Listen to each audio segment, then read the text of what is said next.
কি গো, তুমি কি করছো? এই যে গাছগুলিতে হ্যাঁ। পোকা ধরছে, দেখো না ছইয়ের ফুলগুলো এসেছে সেইগুলিতে হুম। পোকা ধরে সবগুলো খেয়ে ফেলছে। এই যে ছইগুলো আসছে, খালি বেরিয়েছে। আরে অনেক কষ্ট করে লাগানো হয়েছে গাছগুলো। এই ফুলগুলো আছে না, সবগুলো দেখো ঝরে যাচ্ছে, এখানেও আছে, সবগুলো হ্যাঁ, ঝরে সবগুলো নষ্ট যাচ্ছে। হয়ে যাচ্ছে।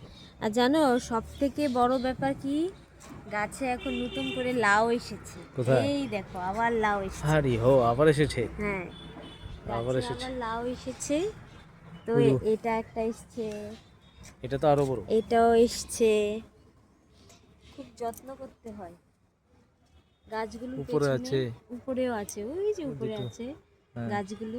খুব যত্ন করতে হয় গাছগুলোকে, জানো।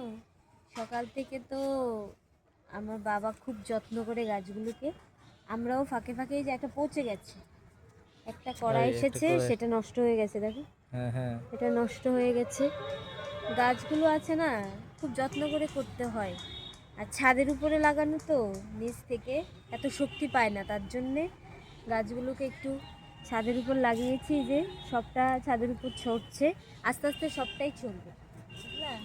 এখন না এই শুকিয়ে গেছে যে পাতাগুলো, সবগুলো একটু ফেলে দিলে ভালো, তাহলে এগুলো আর নষ্ট হয় না আচ্ছা। এত একটা। আর ঠিক তার আছে। তার মাঝে পোকা সব খেয়ে ফেলে, একে একে সব পোকা গাছগুলো সব নষ্ট করে ফেলে।